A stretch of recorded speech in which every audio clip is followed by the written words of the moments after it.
చేతులు పైకిద్దాం. హల్లెలూయా. ప్రియులరా, మరి ఆత్మదేవుడు సంఘములతో మాట్లాడుతున్నటువంటి మాటలు ఆసియా ఖండంలో చిట్ట చివరి దినాల్లో యేసు ప్రభువారి యొక్క రాకడకు మునుపు ఉండేటువంటి 7 రకాలైనటువంటి సంఘ పరిస్థితులు ఇక్కడ ప్రకటన గ్రంథం 2వ అధ్యాయం 3వ అధ్యాయంలో తెలియపరచబడ్డాయి. ఈ యొక్క 7 సంఘ పరిస్థితులు 7 ప్రాముఖ్యమైన పట్టణాలకు సంబంధించిన సంఘాలు.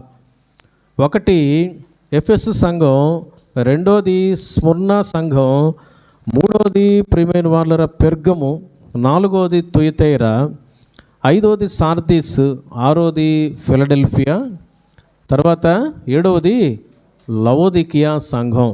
ఈ యొక్క చివరి సంఘ పరిస్థితుల గురించి ఈరోజు చెప్పడానికి ప్రభు ప్రేరేపించాడు. ప్రియులారా, చాలా ధ్యాసతో ఆసక్తితో విందాం. బయట పిల్లలు అటు ఇటు తిరగొద్దు, ఒక చోట కూర్చోవాలి, లోపలికి రావాలి, వాక్యాన్ని వినాలి. తిరగడానికి కాదమ్మా మనం మందిరానికి వచ్చింది. కనుక ప్రియులారా, ఈ సమయంలో మనం గమనించినట్లయితే లవోదికియా సంఘపు దూతకి ఇలాగు వ్రాయుము అని ప్రభు మాట్లాడుతున్నటువంటి మాటలు మనం ఇక్కడ గమనించవచ్చు. ప్రియులారా, చూడండి, మొట్టమొదటిగా ప్రభు మనల్ని హెచ్చరిస్తున్నటువంటి మాట, ప్రభు హెచ్చరిస్తున్నటువంటి మాటను మనం కనుక గమనించినట్లయితే 15వ వచనంలో, నీ క్రియలను నేను ఎరుగుదును, నీవు చల్లగానైనను వెచ్చగానైనను లేవు, నీవు చల్లగానైనను వెచ్చగానైనను ఉండిన మేలు, నీవు వెచ్చగానైనను చల్లగానైనను ఉండక నులివెచ్చగా ఉన్నావు గనుక నేను నిన్ను నా నోట నుండి ఉమ్మివేయ ఉద్దేశించుచున్నాను. ప్రియులారా, మొట్టమొదటిగా ప్రభు మనతో మాట్లాడుతున్నటువంటి మాట లవోదికయ అనేటువంటి సంఘాన్ని ఉద్దేశించి మాట్లాడుతూ ఈ రోజున మనతో మాట్లాడుతున్నాడు.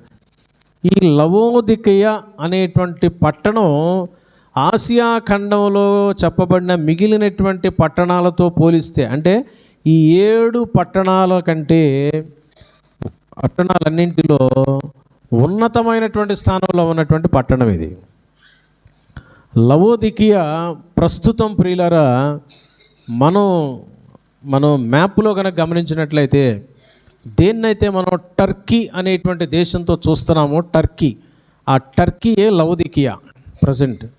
అర్థమైందండి?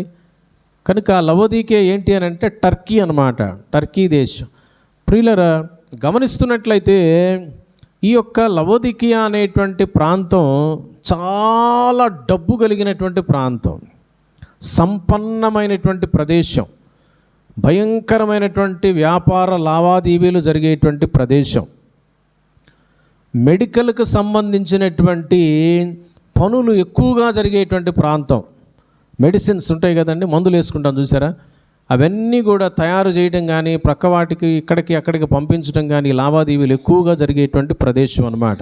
కాబట్టి వెల్దియెస్ట్ సిటీ అన్నమాట ఇది. మిగిలిన వాటితో పోలిస్తే చాలా గొప్ప సంపన్నమైనటువంటి పట్టణం. అయితే ఒక సమయంలో ఏమైంది అంటే, ఈ సంపన్నమైనటువంటి పట్టణంలో ఏమీ కొదువు లేదురా బాబు అని అనుకుంటున్నటువంటి టైంలో ఏమి జరిగింది అన్నట్లయితే, ప్రియులారా, తెచ్చావా సెల్స్ తెచ్చావా? కనుక ప్రియులారా, గమనిస్తున్నట్లయితే మరి అటువంటి ఆ పట్టణంలో ఏమైంది అన్నట్లయితే వాళ్లకు నీటి ప్రాబ్లం ఎదురైంది. There was a scarcity of water supply యొక్క ప్రాబ్లం ఎదురైనప్పుడు ప్రియులారా ఏమైంది అన్నట్లయితే చుట్టుప్రక్కల ఉన్నటువంటి ప్రదేశాల్లో నుంచి ఒక 7 హాట్ స్ప్రింగ్స్ ఉన్నాయంట. ఒక దగ్గర 6-7 మరి స్ప్రింగ్స్ అంటే మనకు తెలుసు కదా, ఏమంటారయ్యా వాటిని? నీటి ఊటలు అన్నమాట. దరిదాపుగా 6-7 నీటి ఊటలు చుట్టుప్రక్కల ఉన్నాయి. అక్కడి నుంచి వాటర్ సప్లై చేయబట్టడానికి వాళ్ళు ప్లాన్ చేశారు. ప్లాన్ చేసినప్పుడు ప్రియులరా, ఆ వాటర్ ఆయా స్ప్రింగ్స్ నుంచి, నీటి ఊటల నుంచి వాటర్ రావడం ప్రారంభించబడింది. అవన్నీ ఏంటంటే చాలా హాట్ వాటర్ కలిగినటువంటి స్ప్రింగ్స్ అన్నమాట. అవి నీటి ఊటలు బాగా వేడిగా ఉంటాయి వాటర్. ఆ వేడి వాటర్ ఆయా చుట్టుపక్కల ఉన్న కొండ చర్యల ప్రాంతం నుంచి పారుకుంటూ ఈ సిటీలోనికి వచ్చి వీళ్ళకి అవైలబుల్గా వచ్చే టైంకి ఏమైనాయి అంటే అవి అటు వెచ్చగా కూడా లేవు, ఇటు చల్లగా కూడా లేకుండా నులివెచ్చగా తయారైనాయి అంట. వీళ్ళకి లబ్ధి అయ్యేటప్పటికి అంటే వీళ్ళు పొందుకునే టైంకి ఏమైనాయి అంటే అవి నులివెచ్చగా తయారైనాయి. దాన్ని ఇంగ్లీష్లో ఏమంటారంటే లుకెవామ్ అంటారనమాట, నులివెచ్చని స్థితి. అటు వేడిగా ఉంటేనన్నా చక్కగా వాడుకోవచ్చు, చల్లగా ఉంటేనన్నా ఉపయోగపడతాయి. అవి నులివెచ్చగా ఉన్నాయంట. నులివెచ్చగా ఉండటం అని అంటే తర్వాత చల్లబరుచుకోవచ్చు కదా అని అనుకోవచ్చేమో. ఆ నులివెచ్చనలో ఆ వాటర్ పారుకుంటూ వచ్చి ఏమైందంటే ఆ నులివెచ్చలో చప్పదనం వచ్చేసిందంట. చప్పగా తయారైపోయినాయి ఆ వాటర్. అవి యూజ్ చేసుకోవటానికి వీలు లేనంతగా తయారైపోయినాయి. కనుక ప్రియులారా, అందుకని ఆ పరిస్థితిని దృష్టిలో పెడుతూ ఆత్మదేవుడు అక్కడున్న సందర్భాన్ని బట్టి మాట్లాడుతున్నాడు. నీ యొక్క జీవితం ఎలా ఉన్నది అని అంటే అటు వెచ్చగా అన్నలేదు, ఇటు చల్లగా అన్నలేదు, నులివెచ్చగా ఉన్నది, పనికి రానితనంగా ఉన్నది. ప్రియులారా, దీన్ని ఇంకా మీకు అర్థమయ్యేటట్టు చెప్పాలి అంటే దేవుడు ఏమి చెప్పాలని ఇష్టపడుతున్నాడంటే మన స్థితిని గురించి, లేదా చివరి సమయాల్లో ఉండేటువంటి విశ్వాసుల గుంపు సంఘం యొక్క పరిస్థితిని గురించి ప్రభు ఏమి హెచ్చరించడానికి ఇష్టపడుతున్నాడంటే, నాకు అన్నీ తెలుసు అని అనుకుంటున్నావు. అన్నీ తెలుసుకున్నటువంటి వ్యక్తికి, తెలిసినటువంటి వ్యక్తికి చెప్పొచ్చు, ఏమీ తెలియని వ్యక్తికి చెప్పొచ్చు. తెలిసి తెలియనటువంటి దాంట్లో ఊగిసలాడుతూ ఉంటాడు చూసారా, వాడే ఆమె నులివెచ్చని కండిషన్లో ఉన్నటువంటి పరిస్థితి. ఈ రోజున సంఘంలో ఉన్నటువంటి చాలామంది కూడా కొన్ని రోజులు, కొద్ది దినాలు, కొద్ది సంవత్సరాలు వచ్చేటప్పటికల్లా పాస్టర్ల కంటే గొప్పవాళ్ళం మేము అన్నట్టుగా మరి గర్వించటం ప్రారంభిస్తారు. మేము ఎప్పుడు విన్నటువంటి వాక్యాలే కదా, మాకు అన్నీ తెలుసు, అన్నీ తెలుసు అనేటువంటి విధంగా. ప్రియులారా, అసలు యాక్చువల్ కండిషన్ గమనిస్తూ ఉన్నట్లయితే ఎలాంటి స్థితి అంట? తెలిసి తెలియనటువంటి స్థితి, నిర్ణయాలు పక్కాగా వాక్యాన్ని బట్టి తీసుకోలేనటువంటి స్థితి. నీవు దేవుల్లో స్థిరంగా కనుక ఉన్నట్లయితే నీ యొక్క స్థితి ఎట్లా ఉంటుందండి? నులివెచ్చగా ఉండదు, అటొక్కాలు ఇటొక్కాలు విధంగా కాదు. లోకంలో కొద్దిసేపు, దేవుల్లో కొద్దిసేపు, లోకస్తులతో బూతులు, ఏమండి పరిశుద్ధులతో స్తుతి ఆరాధన. అర్థమైందండి? చాలామంది యొక్క జీవితాలు రెండిటినీ కూడా బ్యాలెన్స్ చేసేటువంటి లైఫ్లో ఉండేటువంటి వాళ్ళు బోల్డ్ మంది. ప్రియులారా, నువ్వు ఉంటే లోకంలో పడిపో, అవసరం లేదు దేవుడికి. అర్థమైందండి? ఉంటే దేవుల్లో స్థిరంగా ఉండు, అంతే తప్ప ఏడొక్కాలు ఆడొక్కాలు ఏడొక మాట ఆడొక మాట, ఈ యొక్క రెండు రకాల ధోరణి నీ జీవితానికి నష్టం తీసుకొచ్చేటువంటి పని అంటున్నాడు ప్రభువు. ఏంటయ్యా నష్టం? నులివెచ్చగా ఉంటే తప్పేంది, నా ఇష్టం వచ్చినట్టు నేను ఉంటా, నా లైఫ్ అంటున్నావా? ప్రభు ఏం చెప్తున్నాడు చూడండి అక్కడ. ప్రియులారా చూడండి, ప్రియులారా 16వ వచనం, నీవు వెచ్చగానైనను చల్లగానైనను ఉండక నులివెచ్చగా ఉన్నావు గనుక నేను నిన్ను నా నోట నుండి ఉమ్మివేయను ఉద్దేశించుచున్నాను. దేవుడంట ఏమండి, నోట్లో ఊరేటువంటి ఉమ్మిని ఏ విధంగా అయితే ఊసేస్తామో ఆ విధంగా మన యొక్క జీవితాన్ని ఉమ్మి వేసినట్లుగా ఆయన సపరేట్ చేయడానికి ఇష్టపడతా ఉన్నాడంట. వదిలించుకోవటానికి ఇష్టపడుతున్నాడు దేవుడు, నా మాట కాదు ప్రియులారా. ఇది ఒకవేళ నువ్వు కానీ, నేను కానీ, మనం కానీ మన యొక్క జీవితాల్లో కాంప్రమైజ్డ్ లైఫ్లో కనుకున్నట్లయితే, ఇవాళ రేపు మారతాలే, రేపు చూద్దాం, ఎల్లుండి చూద్దాం, అవతల ఎల్లుండి చూద్దాం, కాసేపు ఇక్కడ ఎంజాయ్ చేద్దాం, కాసేపు అక్కడ ఉందాం అనేటువంటి పరిస్థితిలో ఒకవేళ నువ్వు ఉన్నట్లయితే నీ జీవితం మారడం అసంభవం. నాకన్నీ తెలుసు అని అనుకుంటున్నావు, అన్నీ నీకు తెలుసుంటే మేలు, అన్నీ ఏమి తెలియని స్థితిలో ఉండినా మేలు. తెలియనోడికి చెప్పొచ్చు, తెలిసినోడికి చెప్తే అర్థమైపోద్ది. ఏమండి, తెలిసి తెలియని స్థితిలో నువ్వు ఊగిసలాడుతూ ఉన్నావు. ఈ ధోరణి నీ జీవితానికి ప్రమాదం. ఎందుకంటే దేవుడు నీకు శత్రువు అయ్యాడు. దేవుడు అంటున్నాడు, నీకు చాలా సమయం ఇచ్చేసేసాను, ఉమ్మి వేయడానికి ఇష్టపడుతున్నాను అంటున్నాడు ప్రభువారు. అందుకే ప్రియులారా, ఈ చివరి దినాల్లో యేసు ప్రభువు రానై ఉన్నటువంటి చివరి దినాల్లో మనం ఉంటున్నాం. ప్రియులారా, నీ జీవితం రెండు నాలుకల ధోరణే, లోకాన్ని దేవుణ్ణి మరి సేవించడానికి ఇష్టపడుతున్నావా? మత్తయి సువార్త 6వ అధ్యాయంలో ప్రభు అంటా ఉన్నాడు. ఏమంటున్నాడు తెలుసండి? ఏ ఒక్క సేవకుడు కూడా ఇద్దరు యజమానులకు దాసుడుగా ఉండనేరడు. దేవునికి ధనానికి నువ్వు దాసుడువై ఎలా ఉంటావు? ఏమండి, ఇద్దరు యజమానులు ఉంటే ఒక్కడనే వాడు సాటిస్ఫై చేయగలడు, ఇంకోడిని సాటిస్ఫై చేయలేడు. కనుక ఇద్దరు యజమానులు నువ్వు పెట్టుకోనంటే కుదరదు. దేవుడు కావాలా, దయ్యాలు కావాలా? ఏమండి, దేవుని ఆశీర్వాదాలు కావాలి, లోక సంబంధమైనటువంటి పోకడలు కావాలి అని అంటే మాత్రం ప్రభు ఇష్టపడ్డ ప్రియులరా, నులివెచ్చని స్థితి నీ జీవితంలోంచి తీసివేయి. ప్రభువా, ఈ రోజున నా యొక్క జీవితం నులివెచ్చగా ఉంది, నీ వాక్యాలు వింటున్నా, నీ సన్నిధికి వస్తున్నా, నీ మాటలు వింటున్నా, అయినప్పటికీ కూడా నా యొక్క జీవితాన్ని నేను మార్చుకోవడం లేదు, నీవు కోరుకున్నట్లుగా నా జీవితాన్ని నీకు అర్పించడం లేదు. నన్ను క్షమించు, నా పాపాలు ఒప్పుకుంటున్నా, ఈరోజే నేను నీ వద్దకు వస్తున్నాను ప్రభువా, ఈ సమయంలోనే నా జీవితాన్ని నీకు అప్పగించుకుంటున్నా. I want to submit my life today itself, not tomorrow, not day after tomorrow, not in the next year. రేపు కాదు, ఎల్లుండి కాదు, నెక్స్ట్ ఇయర్ కాదు, ఈరోజే, ఇప్పుడే, ఈ క్షణమే నులివెచ్చని స్థితిని నా జీవితం నుంచి తీసి అవతల పడే ప్రభువా.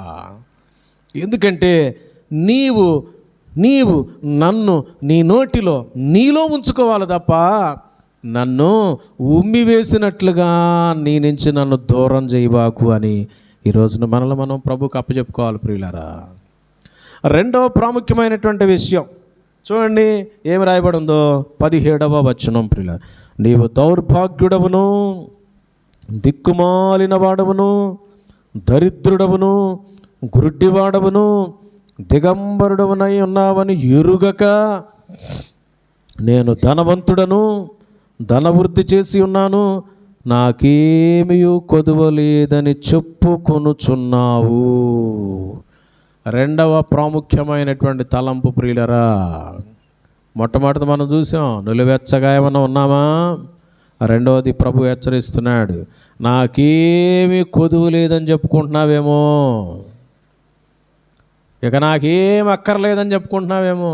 నాకు అన్నీ ఉన్నాయి, ఇల్లు ఉంది, వాకిలు ఉంది, భార్య ఉంది, భర్త ఉన్నాడు, పిల్లలు ఉన్నారు, ఏమండి, ఉద్యోగం ఉంది, డబ్బులు ఉన్నాయి, బైక్ ఉంది, కారు ఉంది, అన్నీ ఉన్నాయి, నాకు ఇంకెవరితో సంబంధం లేదు అనుకుంటున్నావా? నాకేమీ కొదువ లేదని అనుకుంటున్నావేమో. తస్మాత్ జాగ్రత్త. నీది పైకి చెప్పుకునేదే, ధనవృద్ధి చేసుకున్నాను అనుకుంటున్నావు, ఒక్క క్షణం పట్టదు అది మొత్తం ఊడిపోవడానికి అంటున్నాడు ప్రభువు. ఒకడంట, మార్క్స్ వార్తలో మనందరికీ తెలుసు, ఒక వ్యక్తి అంట ఏం చేశాడంటండి, ఆయన సమస్తాన్ని సంపాదించుకున్నాడంట. అంతేకాకుండా తనకున్నటువంటి దాంతో ఏం చేశాడంటే చాలా కొట్లు కట్టించాడు. చాలా కొట్లు, కోల్డ్ స్టోరేజ్లు అంటారు చూసారా, అలాంటి చాలా ఏర్పాటు చేసి వాటి నిండా ధాన్యాన్ని నింపేశాడు. ఆయన హాయిగా మంచం వేసుకొని పండుకొని తనలో తాను ఆలోచన చేస్తున్నాయంట, నా ప్రాణమా తినుము, త్రాగుము, సుఖించుము, ఇక నాకేం కొదువు లేదు, నాకే కాదు, నా బిడ్డలకే కాదు, నా బిడ్డలకు కూడా అవసరమైనవన్నీ కూడా ఏర్పాటు చేశా, లోక సంబంధమైన వాటన్నిటినీ కూడా నువ్వు ఏర్పాటు చేసుకొని నాకు కొదువు లేదు అని అనుకుంటున్నావా? ఇది ఒక కేటగిరీ. ఇంకో కేటగిరీ ఏందో తెలుసండి, నేనేమి ఏర్పాటు చేయలేకపోయా అని కృంగిపోయే బ్యాచ్ ఇంకో బ్యాచ్. ఏదైనా కానీ లోక సంబంధంగా నువ్వు విచారిస్తున్నావేమో, లోక సంబంధంగా నీ యొక్క పోకడ ఉంటుందేమో. ప్రభు అంటున్నాడు, నాకేమీ కొదవలేదని అనుకుంటున్నావా? అసలు నీ స్థితి ఏంటో తెలుసా అని ప్రభు డైరెక్ట్గా మాట్లాడుతున్నాడు. నీ స్థితి ఏంటో తెలుసండి, నీవు దౌర్భాగ్యుడవు. నీ స్థితి ఏంటో తెలుసా, దిక్కుమాలిన వాడవు. నీ స్థితి ఏంటో తెలుసా, దరిద్రుడవు. నీ స్థితి ఏంటో తెలుసా, గుడ్డివాడవు. పైకి లోక సంబంధంగా ధనవంతుడుగా ఉన్నావేమో కానీ దరిద్రుడవే. ఆత్మీయమైనటువంటి దరిద్రత, దేవుణ్ణి, దేవుని యొక్క వాక్యాన్ని, దేవుని వంటి చూపు లేనటువంటి, దేవుని కళ్ళు లేనటువంటి కబోదివి నువ్వు అని ప్రభు హెచ్చరిస్తున్నాడు. దిగంబరుడు, బట్టలన్నీ వేసుకొని ఉన్నాను అనుకుంటున్నావు, కానీ రక్షణ వస్త్రము లేనటువంటి దౌర్భాగ్యకరమైన స్థితిలో ఉన్నావని ప్రభు హెచ్చరిస్తున్నాడు. ఏది నీ రక్షణ వస్త్రం? ఎక్కడుంది? ఏడబడేసి వచ్చావు? ఏమండి, కొంతమందికి బట్టలు మరి మంచి బట్టలు ఇచ్చినప్పుడు ఆ ఏడబడేసేసి మురికి వేసుకొని తిరుగుతూ ఉంటారు. నీకు ఇచ్చిన రక్షణ వస్త్రం ఎక్కడుంది? రక్షణ ఏడబోగొట్టుకున్నావు? మన పిల్లల్ని అడిగితే చెప్తారు, బైబిల్ ఏందా, ఎక్కడుందా అంటే చర్చిలో ఉంటుందంట. చర్చిలో నేను చదువుకోవడానికి పెడుతుంటారు పాపం వాళ్ళు. ఏమ్మా ప్రియులారా, గమనించండి, గమనించండి. ఇక్కడ ప్రభు హెచ్చరిస్తున్నాడు. నేను ధనవంతుడను, చూడండి అక్కడ అన్నాడు, గుడ్డివాడవును దిగంబరుడను అయి ఉన్నావని ఎరుగక. ఇవన్నీ నీలో ఉన్నాయి, నీ కనపట్ల, ఆ బలహీనతలు నీ కనపట్ల. నాకు ధనముందులే, ధనవంతునిలే, అన్నీ ఏర్పాటు చేసుకున్నాలే, బ్యాంకులో నగలుండే, ఏమండి అక్కడ ఇక్కడ బాగా ధనాన్ని సమకూర్చి సూట్ కేసుల్లో పొందుపరుచున్నా ఏది అక్కరకు రాదు ప్రియులరా. ఈ లోకానికి నీవు ఏమీ లేకుండా వచ్చావు, ఈ లోకానికి నువ్వు ఏమీ లేకుండానే బయటికి వెళ్ళిపోతావు. రామ్మా లోపలికి, లోపలికి రా ఆంటీ, లోపలికి రా. కనుక ప్రియులరా, గమనిస్తూ ఉన్నట్లయితే ఈ లోకానికి మనం నగ్నంగా వచ్చాం, నగ్నంగానే వెళ్ళిపోతాం. కనుక నాకన్నీ ఉన్నాయి, నాకేం కొదువు లేదు అనుకోబాకు. ఏమన్నా నీ దగ్గర ఏమీ లేకపోయినా ఈ లోకంలో, దావీదు మహారాజు అంటున్నాడు 23వ కీర్తనలో, ఏమంటున్నాడు తెలుసండి? దావీదు మహారాజు 23వ కీర్తన 1వ వచనంలో అంటున్నాడు, ఏమంటాడమ్మా? యెహోవా నా కాపరి, నాకు కొదువు లేదంటున్నాడు. ఇప్పుడున్న సబ్జెక్ట్ ప్రకారం మనం మాట్లాడుతుంటే అదండి. ఎవరి జీవితంలో అయితే యేసై ఉంటాడో, ఎవరి జీవితంలో అయితే రక్షకుడు ఉంటాడో, ఎవరి జీవితంలో అయితే పాపాలు పోగొట్టే పరిశుద్ధమైన రక్తం చిందించినటువంటి యేసై ఉంటాడో వాళ్ళకి కొదువు అనేది ఉండదండి.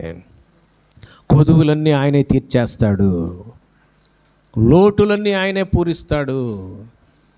యేసు ప్రభువు లేకుండా నువ్వు ఎన్ని ఏర్పాటు చేసుకున్నా సమస్తం కూడా శుద్ధ దండగా. యోహాను సువార్త 15వ అధ్యాయం 5వ వచనం సెలవిస్తూ ఉంది, నాకు వేరుగా ఉండి. ఏంది అసలు? దేవుడే కదా లైఫ్ అండి. అసలు ఆయన్ని పక్కన పెట్టేసి నువ్వేంది? యేసు ప్రభుని ఇంటికి పిలిచి పక్కన కూర్చోబెట్టేసి వంటల్లో నిమగ్నం అయిపోయింది. ఆదివారం చర్చ్ అయితే ఇంట్లో వంటలు, ఏమండి ఆదివారం చర్చ్ అయితే చర్చ్ టైంలో కూడా వంటలు. అరే 10-9:30 లోపుని ఇష్టం వచ్చిన వంటకాలు చేసి వెంకటేశ్వరం అంతా భోజనాలు పెట్టు. ఏమండి మేము కూడా వచ్చి భోజనం చేస్తాం, చర్చ్ వాళ్ళందరూ వస్తాం ఇంటికి. కొంతమంది వంటల్లో ఉన్నారు, కొంతమంది రెడీ అవటంలో ఉన్నారు, కొంతమంది బట్టలు ఇస్త్రీ చేసుకుంటున్నారు, కొంతమంది స్నానాలు చేస్తున్నారు. ఒరే నాయనా, యేసు ప్రభు రానై ఉన్నాడు. ప్రభువా ఒక్క నిమిషం ఆగు, ఇదిగో నేను రెడీ అయ్యి వస్తా అంటే కుదరదు. ఆయన టైం వచ్చినప్పుడు, ఆయన వచ్చినప్పుడు వెళ్ళిపోవాల్సిందే కదండి. 10 మంది కన్యకల దృష్టాంతంలో ఏముందయ్యా? 5 సిద్ధంగా ఉన్నారు, 5 సిద్ధంగా లేరంట. యేసు ప్రభు వచ్చేసాడు, పెళ్లి కుమారుడు వచ్చాడు. ఏమైందండి? 5 కన్యకలు ఏమైపోయారండి? వదిలిపెట్టబడ్డారు. తలుపులు తడుతున్నారు, పోతున్నారు, అయ్యా నాయన కుదరదు. నోవహు తాత ఓడ చేసినప్పుడు 120 సంవత్సరాలు బ్రతివులాడి చెప్తా ఉన్నాడు ప్రతి ఒక్కడికి, నాయనా మారు మనసు పొందండ్రా, యేసు ప్రభుని తెలుసుకోండిరా, దేవుణ్ణి నమ్మండిరా, రక్షణ పొందండిరా. అయ్యా బాబు, చదువుల కంటే, ఉద్యోగాల కంటే, డబ్బు కంటే, భార్య బిడ్డలు వీటన్నిటికంటే కూడా యేసు ప్రభురా మెయిను. ఆయన నమ్మండి, ఆయన హృదయాల్లో కలిగి ఉండండి అని ఎన్ని చెప్పినా 120 ఏళ్ళు ఎవడ మాటల్లా. ఒక్కసారి ఉపద్రవం బయలుదేరిందండి. ఏమండి, వర్షం స్టార్ట్ అయింది, ఆకాశం అంతా కూడా నల్లగా కారు మబ్బులాగా తయారైపోయింది. వర్షం స్టార్ట్ అయింది, ఆగట్లా. జనాలకు అర్థమైపోయింది, ఓరే నాయనో అని చెప్పేసి. కుండ పోత వర్షం. అంతకుముందు ఎన్నడూ వాళ్ళు వర్షాన్ని చూడలా. ఏమైంది చివరికి? ఓడలో నోవహు భార్య, 3 కొడుకులు, 3 కోడళ్ళు, దేవుడు చెప్పిన జంతువులు, పక్షులు తప్ప మిగిలిన వాళ్ళందరూ బయట ఉన్నారు. బయట ఉన్న వాళ్ళందరూ ఏమైపోయారండి? నీళ్లలో కొట్టుకుపోయారు. వాళ్ళ శవాలు ఎక్కడున్నాయో కూడా తెలియదు. 40 దినాలు రాత్రులు ప్రచండ వర్షం. యేసు ప్రభువారు అదే మాట హెచ్చరిస్తున్నాడు, దొంగ వలె వస్తా, అంటే చెప్పకుండా వస్తా, మీరు అనుకోనని టైంలో వస్తా. ఒకవేళ అది ఈ రాత్రినేమో తెలీదు. ఆయన వస్తే నువ్వు ఎత్తబడతావా? రేపు చూస్తాలే, ఎల్లుండి చూస్తాలే అంటావా? నువ్వంట నీ స్థితిని ఎరుగక నేను ధనవంతుడిని ధనవృద్ధి చేసుకొని ఉన్నాను, నాకేమీ కొదువు లేదని చెప్పుకుంటున్నావంట. తస్మాత్ జాగ్రత్త, నీ జీవితంలో చాలా కొదువులు ఉన్నాయి. కొదువులు తీర్చేవాడు ఒక్క యేసయ్య మాత్రమే. యేసయ్య ఉన్నాడా? యేసయ్యకి మొదటి ప్రిఫరెన్స్ ఇస్తున్నావా? ప్రియులరా, ఏం చేయాలంటే మరి మనం కొదువులు ఉన్నాయి కాబట్టి ఏం చేయాలండి ప్రియులరా? అందుకే చూడండి 18వ వచనంలో ప్రభు అన్నాడు, నీవు ధనవృద్ధి చేసుకున్నట్లు అగ్నిలో పుటము వేయబడిన బంగారమును నీ దశ మొల సిగ్గు కనబడకుండానట్లు ధరించుకున్నటకు తెల్లని వస్త్రములను నీకు దృష్టి కలుగునట్లు నీ కన్నులకు కాటుకను నా యొద్ద కొనుమని నీకు బుద్ధి చెప్పుచున్నా. దేవుడు వీటిని కొనుక్కోమంటున్నాడు. కొనుక్కోవాలంటే ఎక్కడికి రావాలా? యేసయ్య దగ్గరికి రావాలా. కొనుక్కోవాలంటే ఎక్కడికి వెళ్ళాలండి? ఇవి లభించే ప్రదేశానికి పోవాలా. ఏమండి, రక్షణ ఎక్కడ దొరుకుతుంది? సమాధానం ఎక్కడ దొరుకుతుంది? దేవుని మందిరంలో, దేవుని వాక్యంలో, దేవజనుల దగ్గర నువ్వు పరిగెత్తుకొని రావాలా. నేను ఇంట్లోనే ఉంటాలే, ఏమండి ఇంట్లో టీవీ చూస్తా, ఎక్కడో దైవజనుడు ఉన్నాడు, ఎక్కడ స్క్రీన్ మీద సినిమాలాగా వస్తుంది, నేను చూస్తానంటే ప్రియులరా, అది కుదరదండి, అది కుదరదు. ప్రియమైనటువంటి వాళ్ళరా, గమనించండి. దైవజనుడు మరియు విశ్వాసులు కలిసి ఉండాల. ఒకరినొకరు చూడగలగాల, ఒకరి దగ్గరికి ఒకరు రాగలగాల. అర్థమైందండి? ఈరోజు నా సిస్టమ్ అంతా కూడా మార్చేస్తూ ఉన్నారు. ఏమన్నా మనకు అందుబాటులో లేని పరిస్థితులు ఉన్నాయా? చైనాలో వంటి పరిస్థితులు, పాకిస్తాన్లో వంటి పరిస్థితులు మనకేమైనా ఉన్నాయా?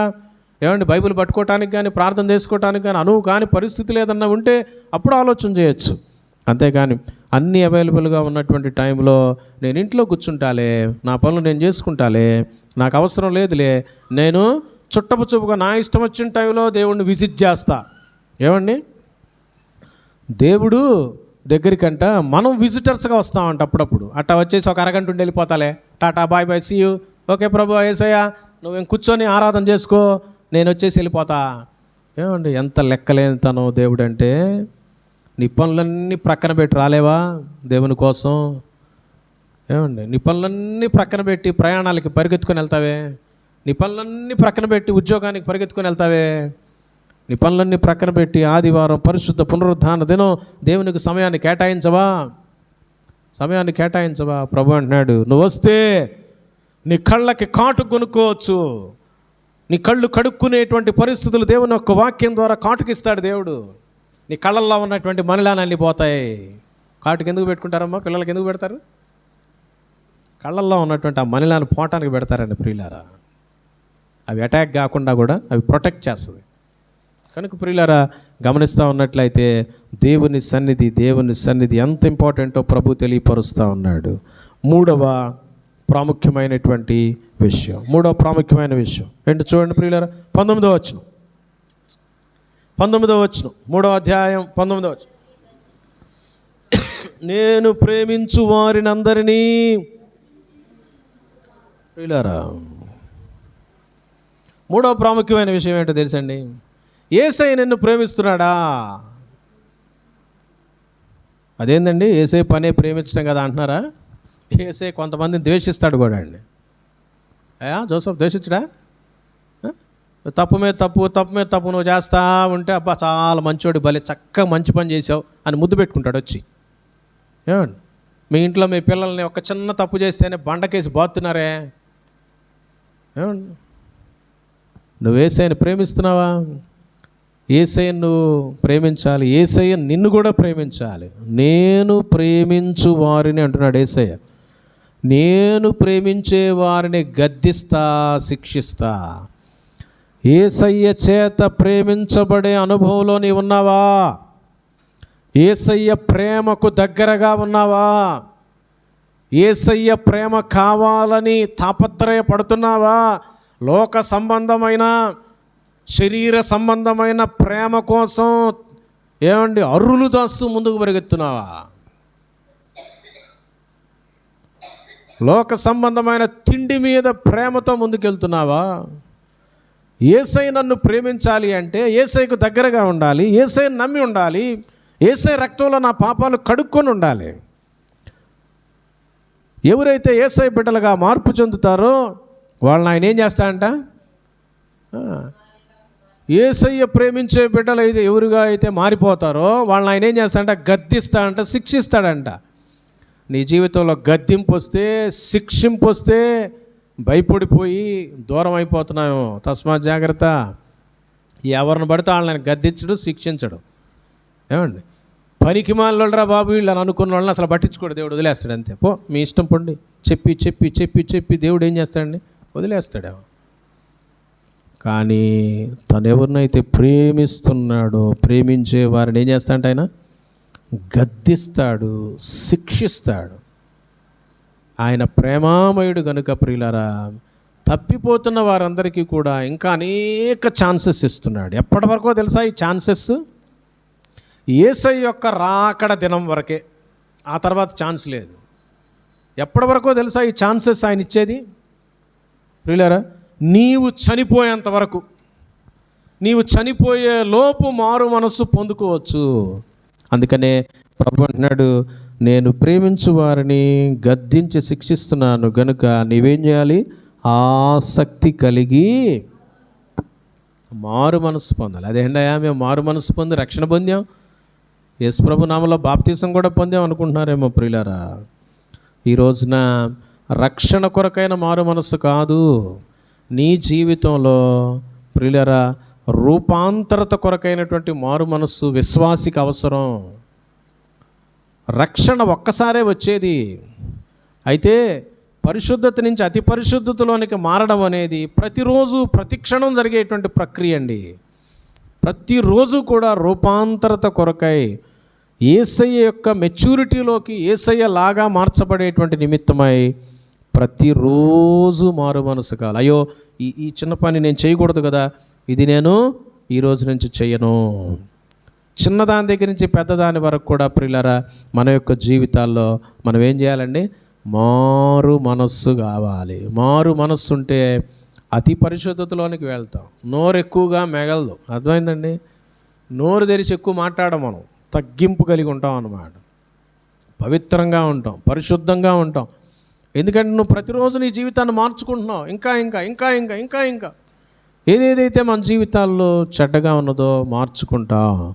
కనుక మొట్టమొదటిగా నీవు యేసయ్య చేత ప్రేమింపబడే గుంపులో నువ్వు ఉన్నావా? ఉంటే ప్రియులారా, మరి ఉండలేని స్థితిలో కనుక ఉన్నట్లయితే ఆసక్తితో మారు మనస్సు పొందు, మారు మనస్సు పొందు. ఎందుకంటే ప్రభువారు ఏం చేస్తున్నాడో చూద్దాం. 4వ ప్రాముఖ్యమైనటువంటి విషయం ప్రియులారా, 20వ వచనం చదువుకుందాం. ఇదిగో నేను తలుపు వద్ద నిలుచుండి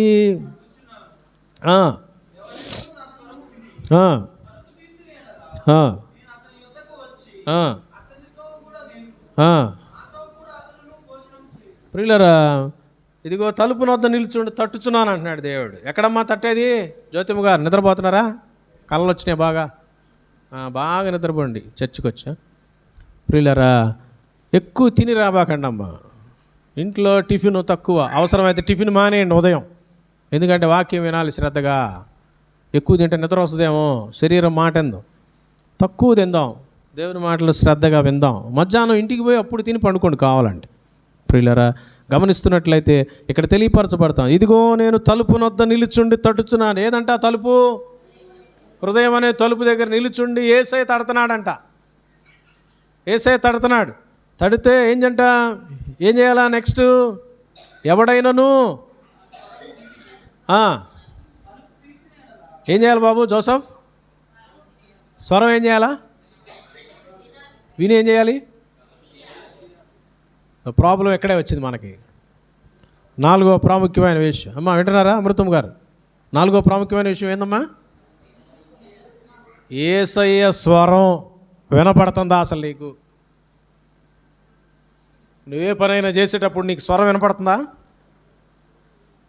తప్పు, మందిరంలో కూర్చొని పక్కన నువ్వు పెన్నులు గీకుతున్నావు. ఉదయ్ 24 గంటలు ఆయన పని అదే. మతనాళ్ళు తిట్టా అంటాడు, అట్ట అంటాడు, డ్యాన్స్ వేస్తుంటాడు. డ్యాన్సర్ కదా ఆయన. వేసే స్వరం విండు. అందరి స్వరాలు వినపడుతున్నాయి బాగా. ఏమో అమ్మ స్వరం తెలుసు, నాన్న స్వరం తెలుసు, పిల్లల స్వరం తెలుసు. ఏం సార్, రాధిక వాళ్ళ నాన్నగారు వచ్చారు, మీ మనవరాళ్ళ స్వరం మీరు గుర్తేనా? ఏడుస్తామంటే 10 మందిలో ఉన్న గుర్తుపడతారా? యేసయ్య స్వరం గుర్తుపట్టలేకపోతున్నాం ఇప్పుడు. యేసయ్య స్వరం గుర్తుపట్టాలంటే మనవాళ్ళతో మనవరాళ్లతో మన పిల్లలతో గంటల కొద్దీ రోజుల కొద్దీ సమయం గడుపుతున్నావు. యేసయ్యతో సమయం గడుపుతున్నావా?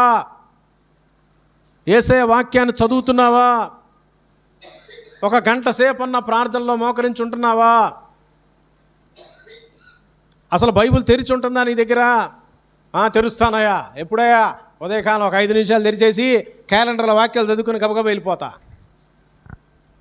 దేవుడు మాత్రం బండెడు ఇవ్వాలి మనకి ఆశీర్వాదాలు. ఏం కావాలమ్మా? మూటలు డబ్బులు మన ఇంట్లో పడేయాల. నువ్వు మాత్రం ప్రార్థన చేయవు, వాక్యం చదవు, చర్చికి రావు, సహవాసం చేయవు, ఏ మీటింగ్లో కనపడవు, ఏమి చేయవు. అసలు దేవుడు చాలా దూరంగా ఉన్నావు. దేవుడు ఏమన్నాడు? నాకు వేరుగా ఉంటే నీకు వచ్చేది గుండు సున్నా. తీగ ద్రాక్షవల్లిలో నిలుచుంటేనే ఫలిస్తుంది. ఏమండి? చెట్టుకున్న కొమ్మలకు ఫలాలు వస్తాయా? తెగ్గొట్టి కట్ చేసిన కొమ్మలకు ఫలాలు వస్తాయండి? చెప్పండి. నువ్వు దేవునితో కలిసి ఉండాలా. దేవునితో లేకపోతే దేవుని జీవం నీలోకి రాదు. నరకానికి వెళ్ళిపోతావు. జాగ్రత్త. స్వరం వినాలి, స్వరం వినాలి. ఎవరు స్వరం వింటున్నావు? కొన్నిసార్లు చాలా డేంజర్ ఏంటో తెలుసండి. మన స్వరం మనకు వినబడుద్ది. ఇవాళ చర్చికి వెళ్ళొద్దులే, అలిగేవుగా, ఇంట్లో కూర్చో. ఇవాళ చర్చికి వెళ్ళొద్దులే, ఒంట్లో బాగాలేదుగా, ఏమైంది? జలుబు. మళ్ళీ స్వరం వినపడతా ఉంటుంది. ఆకలేస్తుంది కదా, ఒక 10 ఇడ్లీలను 4 ఎగ్ దోశలు తిను అనగానే మా మాట వింటాం. అర్థమైందండి? అంటే మన స్వరానికి విధేయత చూపిస్తున్నాం. యేసయ్య స్వరం నువ్వు వినట్లా. యేసయ్య అంటా ఉన్నాడు, అమ్మా ఆదివారం కదా, కనీసం ఆదివారం అన్నా మందిరానికి పో. ఆదివారం కూడా నీ డ్యూటీయా? ఆదివారం కూడా పొలం పనే? ఆదివారం కూడా నీ బిజినెస్సా? ఒక్క దినం వారంలో నాకు కేటాయించు, మిగిలిన దినాలన్నింటిలో నేను ఆశీర్వాదాలు ఇస్తా. నీ హృదయంలో నువ్వు ఎంత ప్రయారిటీ ఇస్తావో ఆయన వాక్యానికి, ఆయన స్వరానికి, ప్రియులారా, అంత గొప్ప ఆశీర్వాదాలు ఆయన దగ్గర నుంచి నీకు వస్తాయి. ఏంటో తెలుసా ఆశీర్వాదం? నువ్వు ఆయన స్వరాన్ని వింటే, ఆయన స్వరానికి విధేయత చూపించి తలుపు తీస్తే నీ జీవితంలోనికి వచ్చి నీతో పాటు కలిసి నివాసం చేస్తాడంట దేవుడు. నీతో ఉంటాడంట ఆయన.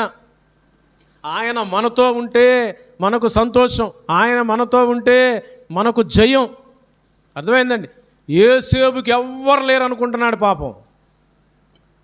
చుట్టూ ఉన్న జనాలు, అధికారులు అందరూ అనుకుంటున్నారు వీడికి ఎవరు లేడరా, వీడు పరాయి దేశస్తుడు, హెబ్రీయుడు, ఐగుప్తు దేశంలో బానిసగా అమ్మబడ్డాడు, వీడి సంగతి మేము చూసుకుంటామని అందరూ అనుకుంటున్నారు. కానీ ఎవరు తోడుగా ఉండాలో సర్వ సృష్టికర్త అయినటువంటి దేవుడు ఏం చేస్తున్నాడమ్మా? యెహోవా హస్తము అతనికి, నీ ఆఫీసులో నీకు తోడుగా ఉండాల్సింది ఎవరో తెలుసా? అధికారులు కాదు, మేనేజర్లు కాదు, డబ్బిచ్చే బాస్ కాదు, నీకు తోడుగా ఉండాల్సింది అసలు సిసల బాస్ అయినటువంటి యేసయ్య నీకు తోడుగా ఉండాలి. నిన్ను ఆయన హోల్డ్ చేయాలి.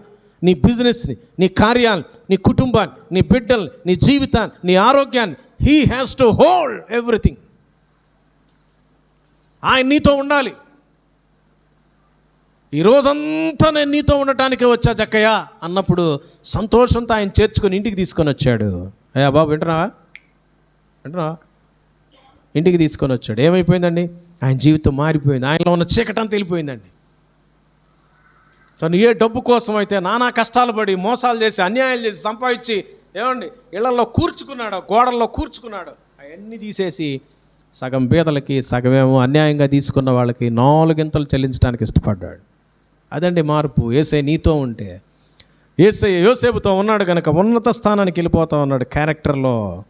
అటు తర్వాత ఆ దేశానికి కూడా ప్రధానమంత్రి అయిపోయాడు.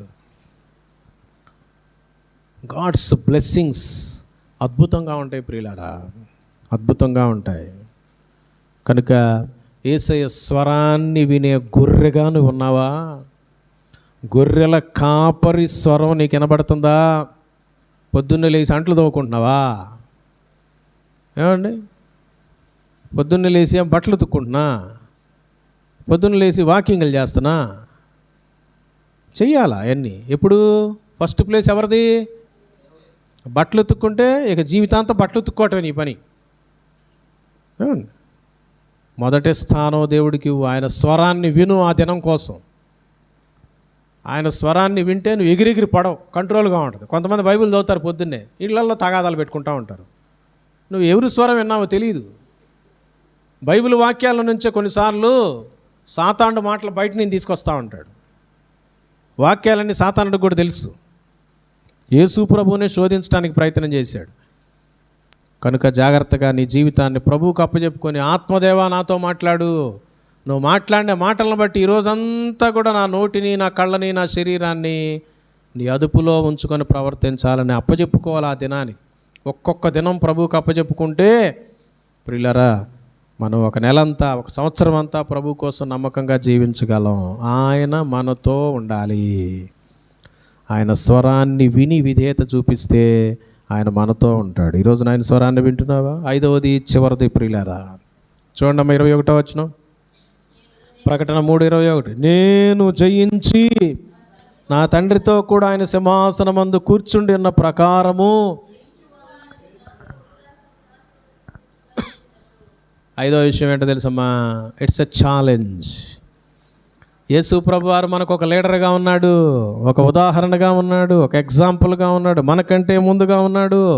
ఆయన సాతానుని జయించాడు, పాపాన్ని జయించాడు, మృత్యువుని జయించాడు, లోక సంబంధమైన బలహీనతలను జయించాడు, లోకాన్నే జయించాడు. అట్టి జయించినటువంటి యేసయ్య నీకంటే నాకంటే ముందుగా ఉన్నాడు. ఎవరైతే ఆయన వలే జయించేవారుగా ఉంటారో వారంట యేసు ప్రభుతో పాటుగా సింహాసనం మీద కూర్చుంటారంట. ఎంత గొప్ప విషయం! ఈ రోజున ప్రభు 5వ వాక్యం ద్వారా మనతో ఏం మాట్లాడుతున్నాడంటే, నువ్వు జయించే వ్యక్తిగా ఉన్నావా, ఓడిపోయే వ్యక్తిగా ఉన్నావా? నీ ముందు అనేకమైనటువంటి ఇబ్బందులు, ఇరుకులు, రోజుకు సంబంధించిన ఛాలెంజెస్ వస్తాయి. అన్నీ మంచిగా రావండి, అన్ని పొగడ్తలే రావు.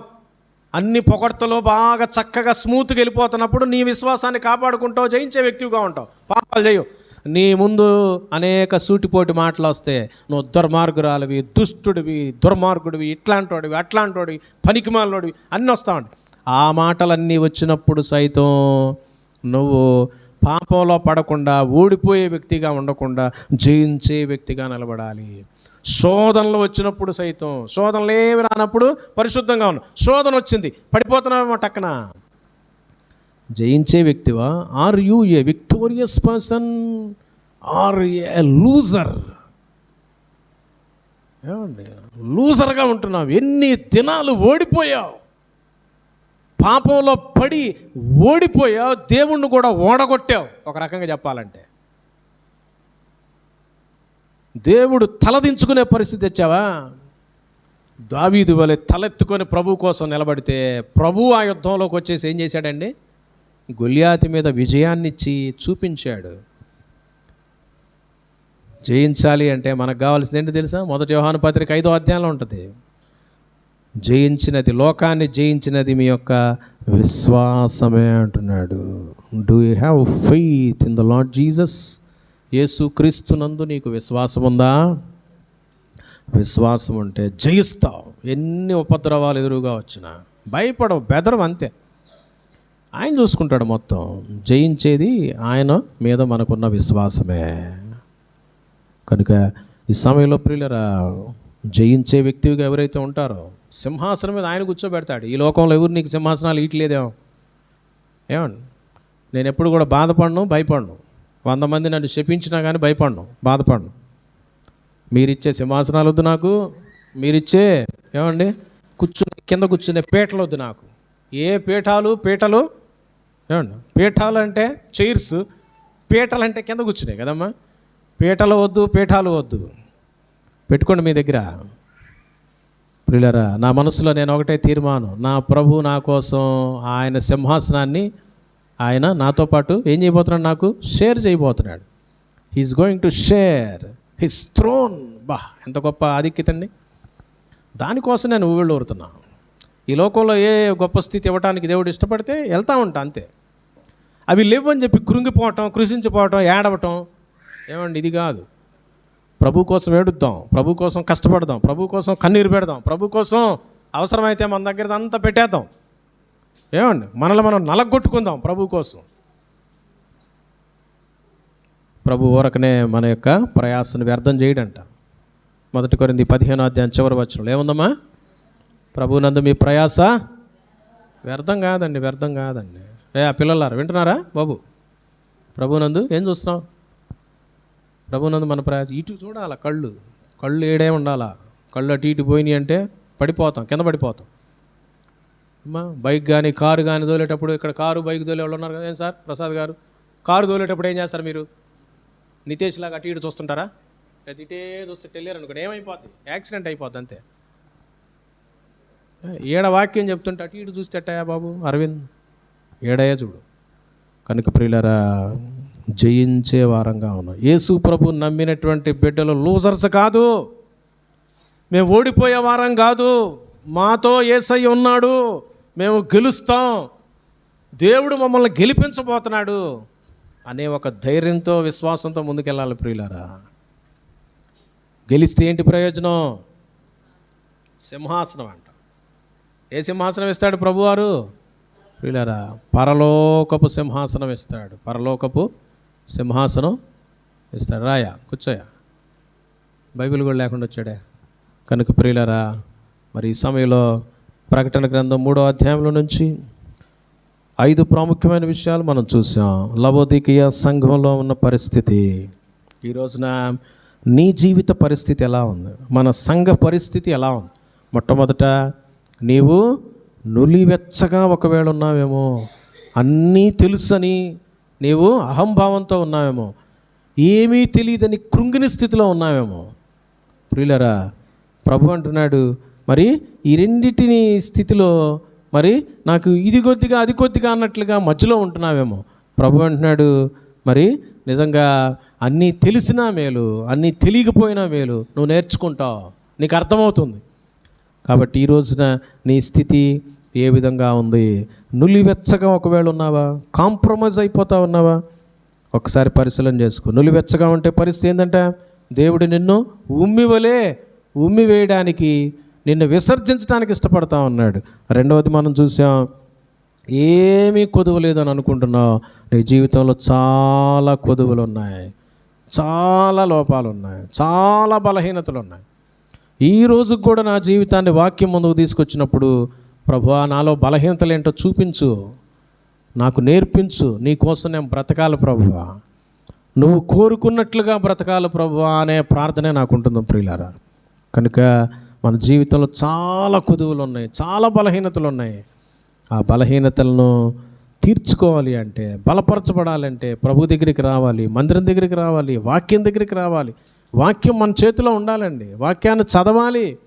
నువ్వు వాక్యం చదవకుండా ఇంకేదో చదివితే నీ జీవితం వ్యర్థం తప్ప, పనికిరాదు తప్ప, పనికిమాలిన స్థితిలోకి వెళ్తుంది తప్ప ఆశీర్వాదాలు రావు. మూడవది మనం చూసాం, యేసయ్యను ప్రేమించే వ్యక్తివిగా ఉన్నావా?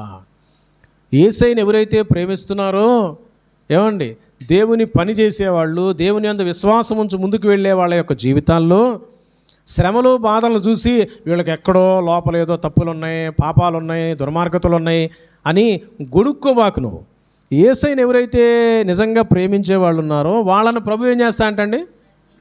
గద్దిస్తా అంట, శిక్షిస్తా అంట కూడా. ఆయనకి ఇష్టం వాళ్ళంటే. యేసయ్యని ప్రేమించిన వాళ్ళ దృష్టికి ఆయన ఎందుకు పోతాడు వాళ్ళ దగ్గరికి? వాళ్ళతో ఆయనకు పని ఏమి లేదు. వాళ్ళు ప్రభు ప్రేమను తెలుసుకొని ప్రభు దగ్గరికి వస్తే అప్పుడు పని వేరు, లెక్క వేరుగా ఉంటుంది. కనుక యేసయ్యను ప్రేమించే వ్యక్తివిగా ఉన్నావా? ద్వేషించే వ్యక్తివిగా ఉన్నావా? మారు మనస్సు పొందుకోవాలి. నాలుగోది మనం చూసాం ప్రియులరా, ఏంటంట? యేసయ్య స్వరాన్ని వినాలి. అమ్మ మాట తెలుసు, అక్క మాట తెలుసు. ఏమండి, 30 ఏళ్ల క్రితం ఏ ఫ్రెండ్షిప్ అయితే ఎవరితో అయితే చేసావో ఆ ఫ్రెండ్ మళ్ళా ఫోన్ చేస్తే నువ్వు గుర్తుపడుతున్నావు. కానీ యేసయ్య స్వరం మాత్రం వినట్లా, నువ్వు వినబడట్లా, అర్థం కావట్లా. నీకు వాక్యం నీకు గుచ్చుకుంటే, వాక్యం చదువుతున్నప్పుడు దేవుడు నాతో మాట్లాడుతున్నాడు, దేవుని స్వరం కదా అనుకుంటే బ్రతుకును మార్చుకుంటావు, బ్రతుకును ప్రభు హస్తాల్లో పెడతావు. నువ్వు మార్చుకోకుండా అట్లాగే ఉన్నావంటే, 20 ఏళ్ళ క్రితం ఎట్టున్నావో, 10 ఏళ్ళ క్రితం ఎట్టున్నావో, నిన్న ఎట్టున్నావో, ఇప్పటికి అట్లాగే ఉన్నావంటే అర్థం ఏంటంటే దేవుని స్వరం నువ్వు గుర్తుపట్ల, దేవుని స్వరం నీకు అర్థం కావట్లా. నువ్వు ఆయన స్వరాన్ని వినే వ్యక్తివిగా, విని విధేయత చూపించే వ్యక్తివిగా ఉంటే అంట, ప్రభువు నీతో పాటు కలిసి జీవిస్తాడంట, నీతో ఉంటాడంట. నీ పక్షాన ఆయన ఉంటే అంత విజయమే. 5th వన్, చివరి విషయాన్ని మనం చూసాం ప్రియులారా, ఓడిపోయే వ్యక్తిగా ఉన్నావా? జయించే వ్యక్తిగా ఉన్నావా? యేసు ప్రభువారు లోకాన్ని, పాపాన్ని, సాతానుని, శత్రువుని, ఏమండి, మృత్యువుని జయించి తిరిగి లేచాడు. ఈ రోజున నీవు జయించే వ్యక్తివిగా ఉండాలి అంటే యేసునందు విశ్వాసం కలిగి ఉండాలి. ఉందా విశ్వాసం? అయ్యా నా దగ్గర విశ్వాసం లేదు కానీ పెద్ద కారు ఉందని అంటావేమో. అయ్యా యేసునందు విశ్వాసం లేదు కానీ డబ్బు ఉందండి అంటాం. అయ్యా వీటి వల్ల కుదరదండి. వీటి వల్ల కుదరదు. విశ్వాసం కావాలి. విశ్వాసం కావాలంటే వాక్యం చదవాలి, వాక్యాన్ని వినాలి. కనుక ఈ సమయంలో ప్రియులారా, ఈ 5 విషయాల్లో ఎక్కడ మనం తప్పిపోయాం? నులివెచ్చగా ఉన్నామా? ఏమీ కొదువు లేదనేటువంటి అపోహలో ఉన్నావా? యేసయ్యను ప్రేమించకుండా ద్వేషిస్తున్నావా? యేసయ్య స్వరాన్ని వింటున్నావా లేదా? జయించే వ్యక్తివిగా ఉన్నావా? ఓడిపోయే వ్యక్తివిగా ఉన్నావా? ఒకసారి పరిశీలన చేసుకొని బల్లను మనం సమీపిస్తాం. తల వంచి మోకరించినట్లయితే విన్న వాక్యాన్ని తలపోసు